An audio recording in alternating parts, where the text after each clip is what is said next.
Hey guys, my name is Boz. Today we're going to ask the all-important question, can you beat Dead Island 2 with only curveballs? Quote one of my favorite content creators, short answer, technically yes, actually no. Long answer, this entire video. So let's get this show on the road. Let's start with the rules.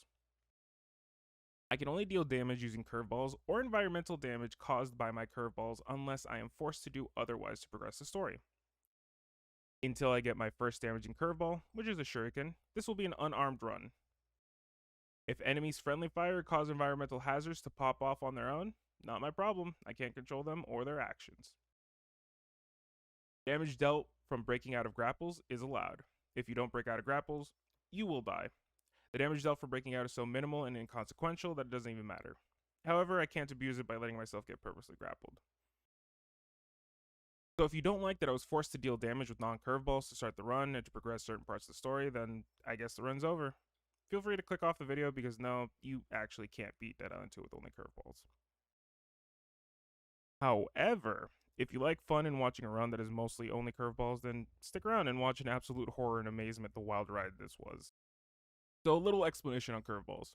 They're non-consumable throwables that are tied to a cooldown. This cooldown cannot be changed in any way, shape, or form except for two skill cards, Deadeye and Pain Magazine. Deadeye grants you a recharge boost whenever you hit a bozo with a curveball, while Pain Magazine gives you a massive recharge boost every time you perfect block or dodge. Only one slight problem though. You unlock Deadeye at level 11 and Pain Magazine at level 28. Now, either we find a way to grind through the level 28, or we just say screw it, we curveball. Get it?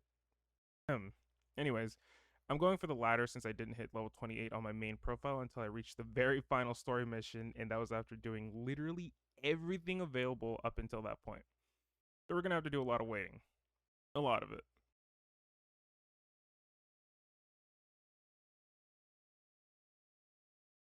Our story starts with our ragtag group of slayers boarding a plane trying to escape the Zombo's apocalypse that's happening in LA.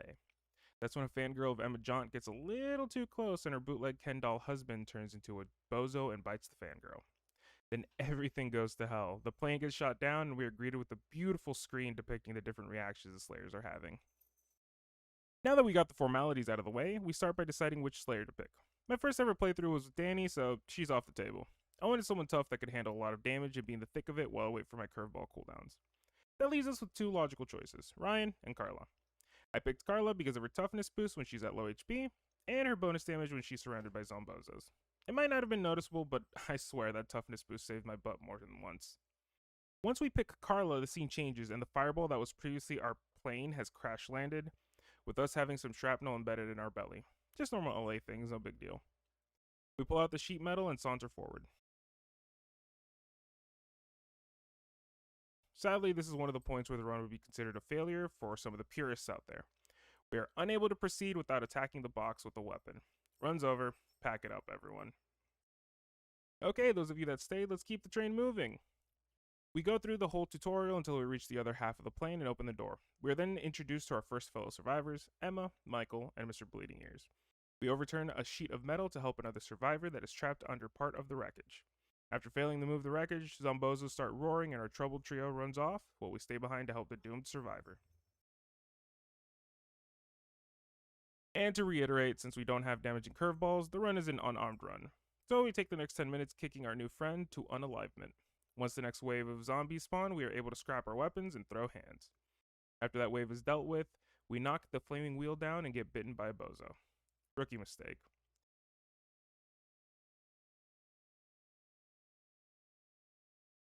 We take out the bozo and the survivor turns and rips himself in half trying to get to us.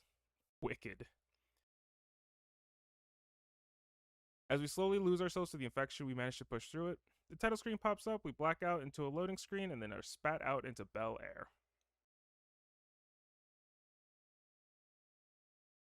We pick up a map and explore the house. Nothing interesting here really, just a tutorial zone for exploring the world. We punch our way through all the bozos and we find the code to the back door and make our exit.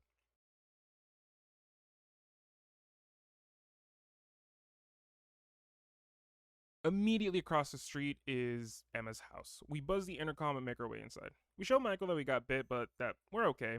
And then the only reasonable person in the house shows up. Andrea takes the gun from Michael, pointing it at us and tells us to scoot or get shot. This is a Zombo's apocalypse after all, and we really shouldn't be taking chances. Thanks to our plot armor though, in a small argument, we pass out and wake up cuffed to exercising equipment. The Jaunt residence, however, is being assaulted by a horde of bozos, so it's our job to get out there and slay. We take off the toy handcuffs or make our way outside. We take care of the horde, close the gate, head back inside, then mingle with the survivors. We go report to the lord of the house as we hear noises coming from a separate door in the game room when suddenly, a survivor from the previous games, one-hit wonder Sam B, makes his entrance. We go back and forth on being immune before walking back upstairs. Sam gives us a tutorial on workbenches and crafting, which we won't use at all. Then we talk to Carlos and buy our first curveball, the meat bait.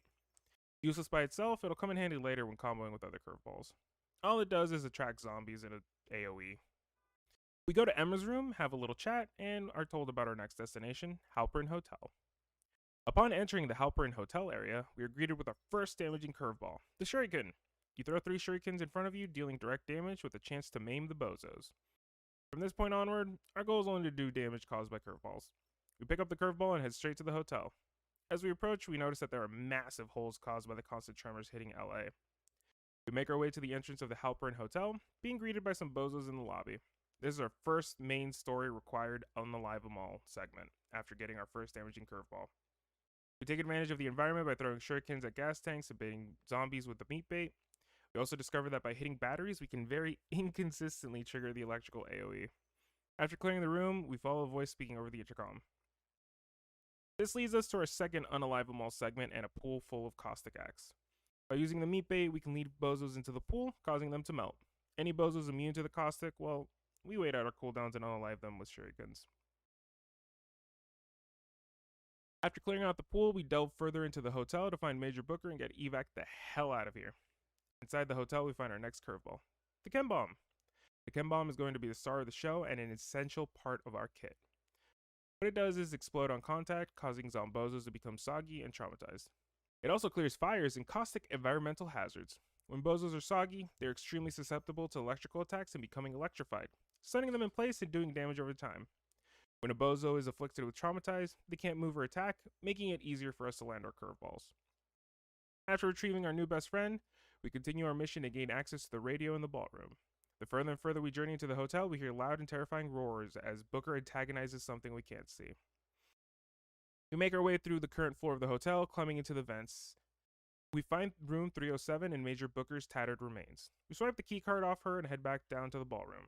We crack open the door and pick up the radio and come into contact with a Dr. Reed, promising that if we let the CDC use our blood, that a vaccine can be created. Yeah, right, heard that one before. But for some reason, we blindly believe the doctor, but our conversation gets cut short by the queen of all bridezillas, the crusher known as Becky the Bride. She's our first Apex variant bozo. Crushers are big, tough, tanky, and can tank a beating like nobody's business. Despite how tough they are though, if it bleeds, we can unalive it. Or if it can be shocked, we can unalive it. Or be lit on fire. Or melted with corrosive acid. Bottom line is, this bozo is going down. We start the fight by throwing a chem bomb at Becky before throwing our first set of shurikens at her, and the damage is really small. But that doesn't dissuade us. We went into this challenge knowing full well that our damage was going to be low and slow. That doesn't mean our brain is. Set up a jerry can of gas at her feet. As Becky does her ground slam attack, she ignites it and catches herself on fire, dealing decent amounts of tick damage. We dance around the flaming ballroom, trying to kite her into fire as much as we can, but then it hits me. There's an exposed wire sending out electrical shocks occasionally. We found our solution. By kiting and baiting her close to the wire, hitting her with chem bombs, and leaving jerry cans of water at her feet, and also by stunning her with perfect blocks, we can apply enough shock damage to electrify her, stunning Becky and doing an amazing amount of damage over time. Well, amazing compared to what we normally do. After a few minutes of dancing the electro waltz with Becky, she finally gets all tuckered out and goes to sleep, completing our first boss fight. Upon unaliving Becky, we unlock another essential part of our kit, War Cry. By pressing both bumpers on our controller and consuming a bit of stamina, we let out a loud shout, weakening zombozos around us, causing them to take extra damage and boosting our toughness. We call up Dr. Reed again, informing him about the Crusher, and telling him that we're willing to head to Santa Monica, but first we gotta head back to our posse at Jaunt Estate. We head back to Emma's household and find out that Sam B has learned how to levitate and is not using this power in any way, shape, or form to be helpful. Although, to be fair, he's been through this situation twice, took stock of our supplies, what we have, and how long we can last. I honestly agreed with him to stay, hold up at Emma's place, but well, we wouldn't have this adventure then, would we? After watching Sam B's latent voodoo powers, we tell Emma about the plan to get everyone out, making a vaccine, and then heading to the pub for a pint. Wait, wrong zombie media. We go look for Michael, but it turns out he's gone on some self-serving mission and that he's possibly in Beverly Hills. Since we need him to manipulate Emma for us, I mean convince her, we have no choice but to find him.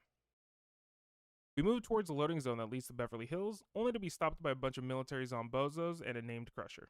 The Crusher has the keycard we need to proceed, and as such, we engage in a good old-fashioned combat. Mono a shuriken. And chemical bombs. We also take advantage of Grenadier walkers and how easily they explode. Honestly, the two Crushers did most of the work for us, blowing up the walkers in their own face. We dance around the bozos, but unfortunately we go down. I missed too many blocks and got my clock cleaned by the Crusher. But on the bright side, the checkpoint guard did not regen any of his HP upon me respawning, and subsequently got unalived by a shocker walker. We pick up the keycard and move into the next area, Beverly Hills. We walk up to Michael's house, finding his house keys and opening up his room. We clear out the unwanted guests and find out that the Kwan family might possibly know where Michael is. We grab the address from Michael's Rolodex, but before we go any further, we head back to Bel Air for some level grinding. However, I did not realize at the time that I misread what level you unlock Deadeye at. I assumed it was level 8, but like I mentioned earlier, you don't actually get it until level 11. So we wasted time going back and doing Curtis's side quest, but it's fine. Curtis is a fun NPC and we get some levels to keep us caught up with the story. We answer Curtis's pleas over the intercom and head into his property. We meet Zombie Chow and head into the backyard, finding a bunch of bozos having a little picnic, while Curtis watches on. We tell Curtis the bad news and clear out all of the unwanted and unruly guests. Crazy thing about Curtis here, he actually does 0 damage to any of the bozos, so we're on our own here, having to wait out all of our cooldowns. Despite the slight disappointment, I hit a sick triple unalive shuriken in one throw. Nice. We talk to Curtis for a bit, head inside, and start one of the silliest defense missions in zombie video game history. We have to clear out bozos while Curtis rides his chairlift down the broken stairs. This fight wasn't hard or anything, just we don't have much AoE potential currently and I keep missing shuriken throws. But eventually we take out the bozos and his nephew, clearing out the house and finishing the side quest.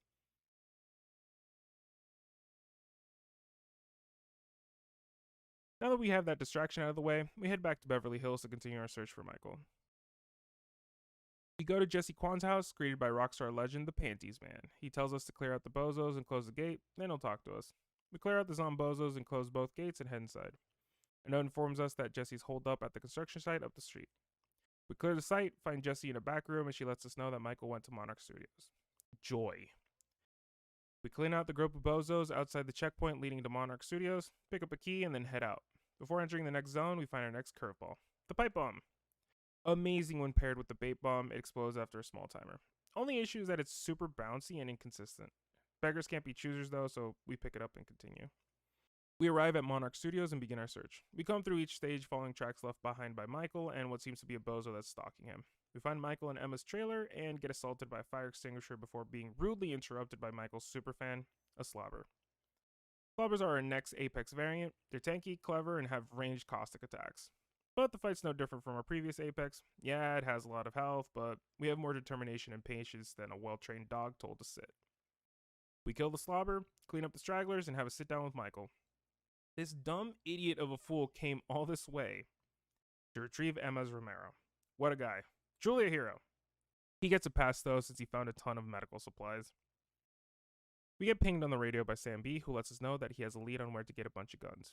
We leave Michael to fend for himself as he heads back to Emma's house, and we move forward. A few moments later, though, we catch an emergency transmission from a girl named Hannah. She starts an extremely important side quest line, as 2 out of the 3 quests she gives us grants us new curveballs, one of them being our main source of damage for the rest of the run. We answer her call and accept the quest and mark down a revisit to Halperin Hotel as a priority. But before we meet our new friends, we head back to Beverly Hills to open a gate closed by the water treatment plant. Right before we dive into the treatment plant, we find our next curveball, the Electric Star. Don't underestimate this curveball like I did through most of the playthrough. It does super consistent electrical damage, and if you inflict Soggy on a bozo before hitting them, they will guaranteed be inflicted by electrified, getting stunned and taking a ton of damage over time. We find Phil, pilfer the keys, and open the gate back to Beverly Hills. But before we continue our main questline, we have a date at Halperin Hotel. We enter the ballroom and meet our new friend Rav. We help him out with his funny little science experiments, dance with some bozos to some silly goose tunes, and are granted our newest curveball, Caustic X-Bomb.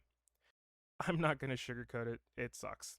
It's bouncy and inconsistent like the pipe bomb, but caustic puddles it leaves behind just disappear super fast and sometimes at random. We try to make use of it, but it is not good. We meet up with Sam and Ronnie as we're bogged down by a horde of bozos, but Sam stays behind to take care of it while we go take the guns. Ronnie decides it's a good idea to harass a bozo that's behind glass, and it turns out we meet our next Apex variant, the Screamer.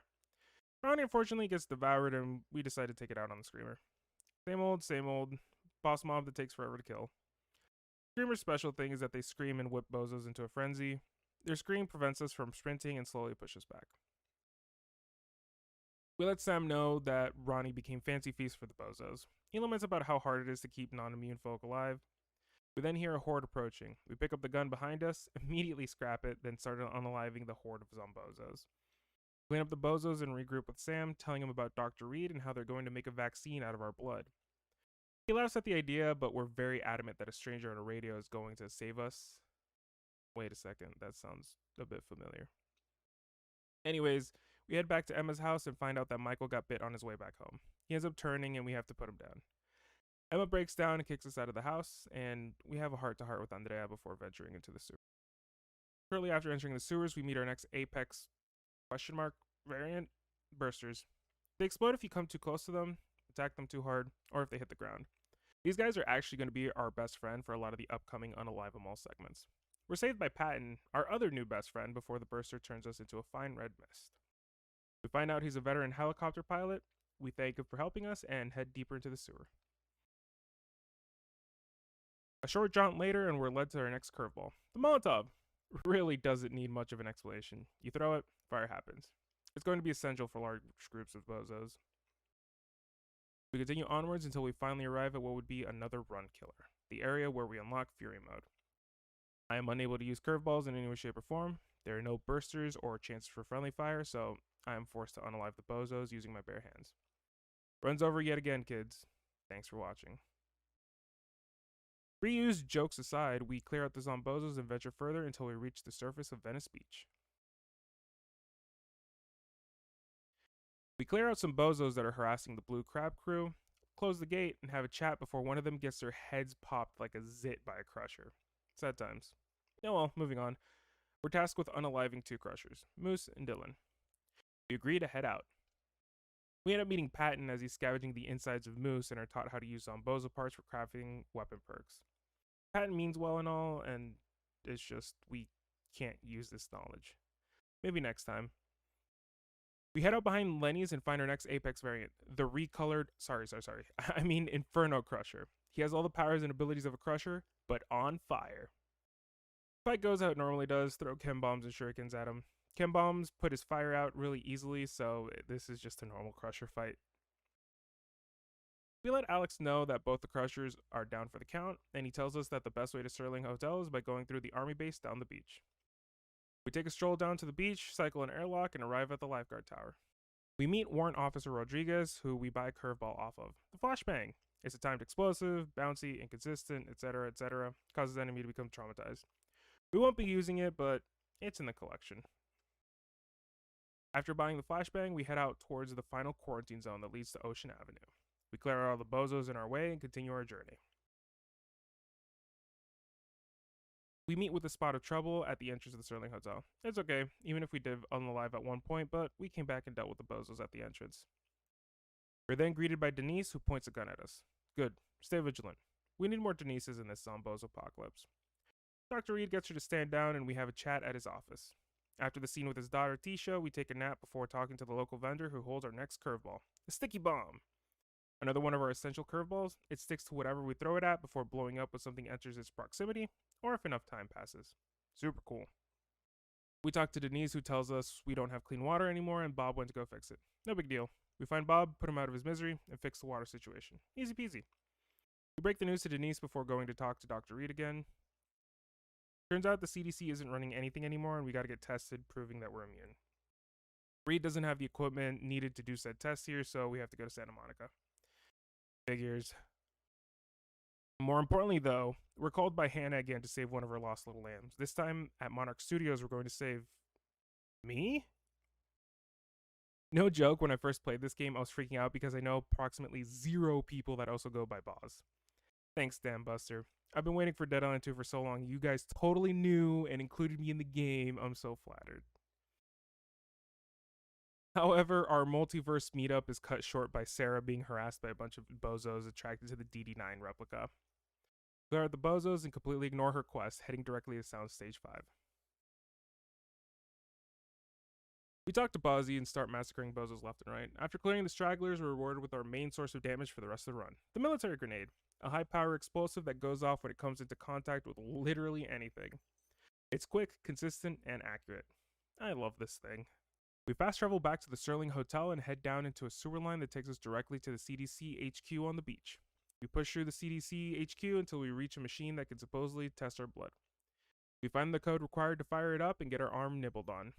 However, in classic game fashion, the actual equipment required to read the results isn't here. We're instructed by Dr. Reed to search for it further out on the pier.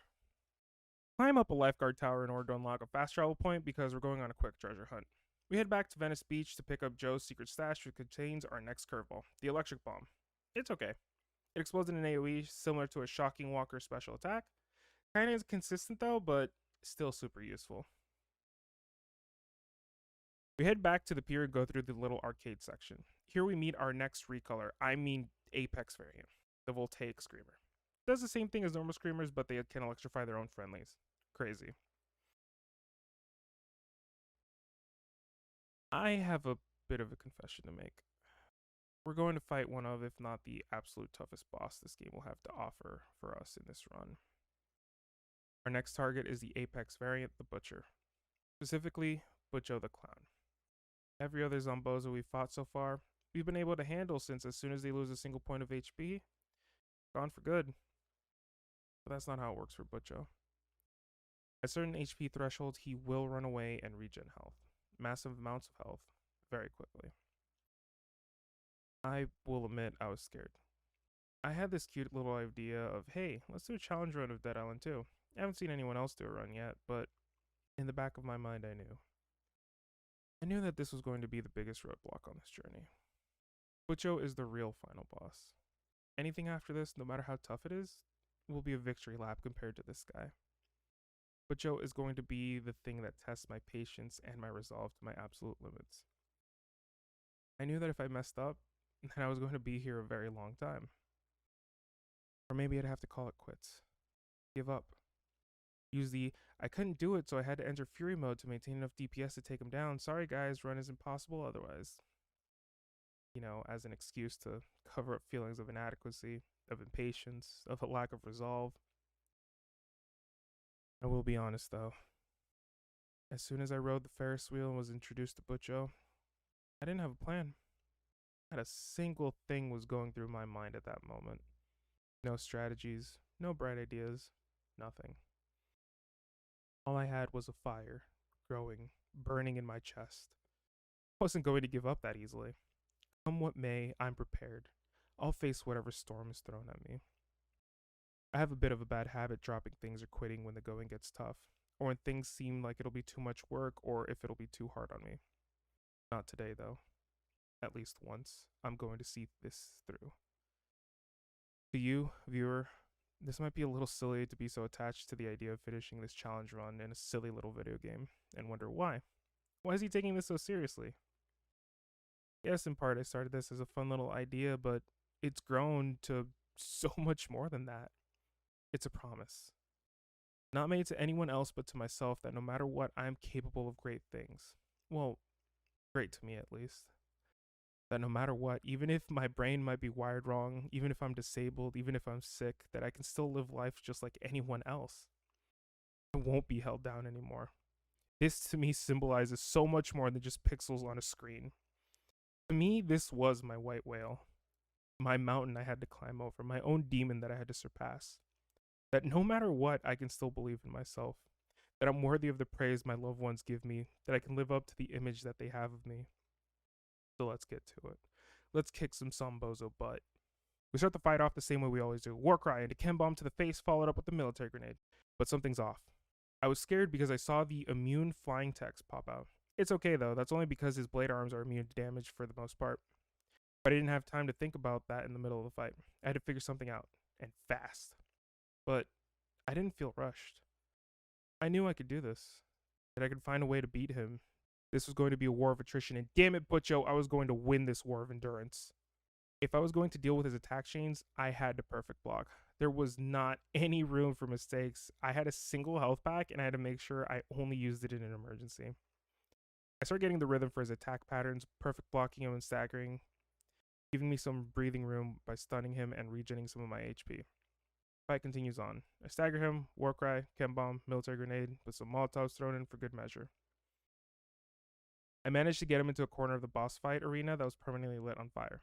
I took advantage of this by baiting him into back hopping into the fire, causing small damage ticks, and building up the fire status on him. There was only one problem though. He wasn't getting stuck like I'd hoped. When he hit that first HP threshold, he ran to a corpse and started eating. He was regenerating HP and fast. What was I gonna do? But I wasn't afraid. I wasn't worried. I knew I had the solution. It came to me like a holy revelation. Warcry. Warcry doesn't just cause the weakened debuff on enemy. It doesn't just boost my toughness or regen my HP. It also does the tiniest stagger. The smallest amount of stagger. That small stagger was the tiniest spark that lit the entire wildfire of hope in me. That small stagger was enough to interrupt Butcho's feeding, and I was going to take advantage of that every chance I could. Anytime Butcho would run away and feed, I'd chase him down like my life depended on it. I'd war cry and staggered him, and it was working. Even if he healed the tiniest bit, I was making progress. I was getting ahead in the fight. Little by little, we chipped away at his HP, but there were variables I didn't take into account. Ads. 2 additional bozos spawned in the area and interrupted our fight. Their additional presence started to mess with me. My block timings were being thrown off. There was a small voice in the back of my head that was starting to doubt. The exhaustion started to set in. I'd been streaming this challenge for about 7 hours now, and after all, I'm only human. It was just a silly little video game, just pixels on the screen that had no value. It'd be okay if I left and came back later, right? Just have a little nap and tackle this again. No shame, right? No, I said louder to myself, I won't give up. Not yet. In this very moment, finishing this challenge run was my top priority. My goal. I couldn't give up yet. Yeah, I'm only human, but what is a human if not the definition of indomitable? An unrelenting force of nature, creatures of emotion. Right here, right now, I was going to keep fighting. I was going to overcome this challenge because it'll be only the first of many. One small step forward into the future, a tiny step that'll start a grand journey. I wiped the sweat off my brow and cleaned my hands. We were going to full commit. I ignored the ads the best I could, trying to bait their attacks out at the same time as Butcho's. It was working. I was getting back into the rhythm of it. I was dancing around the arena, taking no damage from any of the bozos. I was perfect blocking and staggering Butcho consistently. Each block gave me HP and stamina regen, meaning I could war cry on command without worry. I was making decent headway into Butcho's HP bar. This was it, the fruit of my labors. Bit by bit, his health kept dropping consistently. I kept pace with him, interrupting him before he could feast. I was able to time my war cries with the moment he would start his feasting animation, staggering him and preventing him from achieving any regen. My mind was alert, awake. I was firing at all cylinders, adrenaline pumping through my veins. What was a moment of doubt at the beginning faded and became hope, resolve, unbridled determination. And that's when it happened. Butcho hit an HP threshold and started to run away, but he'd never reach his goal. He'd never reached the corpse he wanted to eat. He got stuck. Butcho the clown got stuck on a piece of geometry in the boss arena. He was stuck in an animation loop, unable to break out of it because he wasn't able to reach the next flag to trigger the next action cycle. I won. Even hitting him with the Molotov or the military grenade couldn't knock him out of his run cycle. He was stuck, trapped in a hell of his own creation. I pitied him. A mindless monster with only carnage and gluttony on its mind. Here he stood, powerless before me. I'd become the victor. In this moment, I had transcended all limits and boundaries. Here was my proof that no matter the challenge, no matter the overwhelming odds, I will find a way. I will drag myself out of hell if need be. We finish off Butcho by using a combination of Molotovs and military grenades. Battle was over. It was won. Anything after this didn't truly matter. We shattered the wall that was before us, and now we're free. The main quests after this are just a victory lap at this point. Butcho was my true final boss, and he's finished now. We wake up on the beach with a laptop in hand and head back to the lifeguard tower. There we meet Zeke. He sells us our next curveball, the nail bomb. It's basically a pipe bomb but deals bleeding damage. We won't be using it. Oh well, collection purposes it is. We then fast travel back to Sterling Hotel. Upon entering Reed's office, we meet with Conrad again, who is acting all weird and stuff. Weird woman jump scare. We hand the laptop over to Dr. Reed and find out that Tisha has gone missing. Reed gives us the excuse that it'll take time to analyze our blood, so we go ahead and go searching for Tisha. After a conversation, we go talk to the local vendor and find our last curveball, the bait bomb. It works a lot like the meat bait, but it explodes after a short duration. Weirdly, though, it's super bouncy. Super great for dealing with the fodder bozos, though. We then start a search for Tisha. Turns out she's in a hideout with a bunch of her buddies. Tisha tells us that it's weird that Conrad is running around and gives us code phrase to find out more. We go to an OSK store, reboot the servers, and speak the code phrase into one of the devices. We then hear an audio recording of Reed talking to another person that was immune. Turns out Reed has used this script before. We get a text message with a picture giving us a hint to the location of the lab that Reed has been working in. We head into the lab and find Noah, who ends up being our next Apex variant, the Mutator. These bozos are extra tough. They pack a punch, have a ton of HP, not to mention are absolutely butt ugly. Oh, and have an instant unalive grapple if you don't do the quick time event. Did I mention they have ranged attacks? Because they do, and it causes bleed. And they have an AoE slam attack. These guys are no joke. We start the fight with Noah and are whittling away at his HP until we reach a threshold and we are forced into Fury mode. You know the deal, can't progress otherwise unless we unalive him with Fury mode.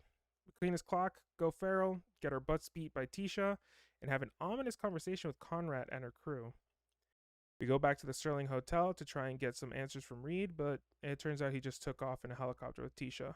We berate Jimmy for shooting the laptop that had information on where Reed was going, but turns out Jimmy knows that he's headed to a lab in Hollywood. We get mad for a bit and call up Emma Jaunt, telling her that we know where a helicopter and a pilot are to pack her bags and get ready for takeoff. We're then treated to a very nice radio show of Emma and Sam B getting obliterated by Andres Chancla. This was a long time coming. It's great. We fast travel back to the Jaunt estate. I'm sorry, actually, let me correct myself. The Salazar residence. Turns out Emma straight up gave the house to Andrea. How nice. Andrea lets us know that the two lovebirds left ahead of us. Nice. Also, rest in peace, Michael. You weren't even close to being the most annoying character trope in zombie media, and honestly, we consider that a major W. We head down to the sewer to meet up with Patton again. Emma gives him a rousing speech, and we head out into the metro. We fight our way through until finally reaching a door that Patton masterfully opens. But there's a problem. We're about to meet our next Apex variant. The Vicious Butcher. These guys are tanky, fast, immune to bleed damage, and take so much to unalive. I'm dreading this fight quite a bit, seeing as I don't think I'll be able to bait it around or cause it to get stuck. But we've gotten this far and I'm not about to quit now. We promise Emma and co that we'll meet up with her here later in the metro and head forward, clearing bozos and figuring puzzles out on the way. We continue onwards until we've met face to face with the Vicious Butcher. And you're asking yourselves now, what's the strategy now, boss? Why, I'm glad you asked, strawman viewer I just made up. It's the most ultimate of ultimate techniques, used only by the most cunning and gentlemanly of men. The Joestar technique. No, seriously, we can just run from the guy and we don't even have to fight him. We were worried for literally nothing. We leave the butcher in the dust and just head forward. Next, we fight a mutator that has the key we need to progress. Nothing interesting really, it's just a standard mutator fight. Dance around it, throw curveballs, until it falls. And fall it does. We pick up the key and continue on to the next area. We move forward, clearing bozos and puzzles until we reach a railway turntable. Kinda cool. Our plan is to ride the train to Hollywood Boulevard, and by golly, we're gonna do it. We prime the train and take out a couple waves of bozos beforehand, though. We unalive the last firestorm slobber, board the train, and get ready for the final stretch of the game. We meet up with Emma, Patton, and Sam B. Emma gives Patton her Broken Romero award, offers him a few choice words of encouragement, and we head topside. But that's when Sam B collapses. It seems like whatever infection this is affecting Sam differently. He's feverish and losing himself fast. We try to take off, but Patton stops us. He says that this isn't what a hero would do. A hero wouldn't leave loose ends. A hero sees things through to the end. Normally, though, under these circumstances, I would tell Patton to stop, that this is kind of super serious and we need to escape. But deep down, I knew. I understood what he meant, and I agreed. Plus, we needed answers from Reed. We needed to know why he did all this. So we walked down Hollywood Boulevard until we reach a clinic that is totally not a front. We press a button in the office and reveal a secret passageway leading to an even more secret research facility. We find Reed and Tisha having a discussion before we rudely interrupt and start interrogating the doctor. Turns out he sacrificed millions of lives to save billions. Yeah, I've heard it all before, man. He tells us that he did this to create a cure, and that it was inevitable, that the autophage was going to trigger in every single man, woman, and child on the planet. Whoa. He then offers us a vial from the blood machine and we take it. Turns out he was able to create a cure, that we'd be human again if we used it. But he also confesses that he modified an unborn baby to be cultivated for said cure. That baby was Tisha. The tearful confession is cut short though, as Reed begins transforming into a mutator and becomes the game's final boss, the Rubinator. No big deal, we've dealt with super tanky threats before, we'll win, we've come this far after all. We start the cutscene by boxing the Rubinator until he knocks us down into the actual boss fight arena. Not gonna lie, the first time I fought this guy, I unalived him in like seconds flat. I was beyond overpowered, overleveled at this point. But this time it was different. I was underleveled, using a super limited kit, and well, just throwing the junk I had in my pockets. No biggie though, we'll push through this. We kite the Rubinator around the room, molotoving and military grenading him until he hits an HP threshold and suddenly pipes burst and starts spurting out fire. We try to take advantage of him by luring him into those corners with very minimal success, but chip damage is chip damage, you know? We kept playing Ring Around the Rosies until the unthinkable happens. I unalive. I don't even know fully how it happened. I ran and made a rookie mistake trying to scoop up a health kit. But here's the thing, I don't really need health kits. You see, I have a skill modifier card that makes it so my Warcry both cleanses me of any effects and heals me. I was too cocky and paid for it immediately. We get up and go try again. We get his health down super low, but we unalive again. Was my win against Butcho a fluke after all? I got lucky and he got stuck on geometry, even if up till that point I was consistently whittling him down. Was that bravado for nothing? Here I was at the end of the journey, but I kept dropping the ball. Things were looking bleak. I was exhausted, having streamed around 10 hours at this point. So close to the finish line, but at the same time, it felt so far away. Maybe I hyped myself up too much. Maybe I was taking this all a bit too seriously, and that I should just stop and go do something that's actually productive. But this was productive to me. This does have value. Even if no one ends up watching this video, even if no one else cares about what I achieved today, I care. This matters to me. It goes beyond getting anyone else's approval. I want my own approval. I want to prove to myself that I can do anything as long as I don't give up. After all, despite all the hardships and strife in my life, I've made it this far. I have a loving partner, a beautiful home, a wonderful family. If I was able to drag myself up even the darkest abyss, then this too will be nothing to me. I picked myself back up.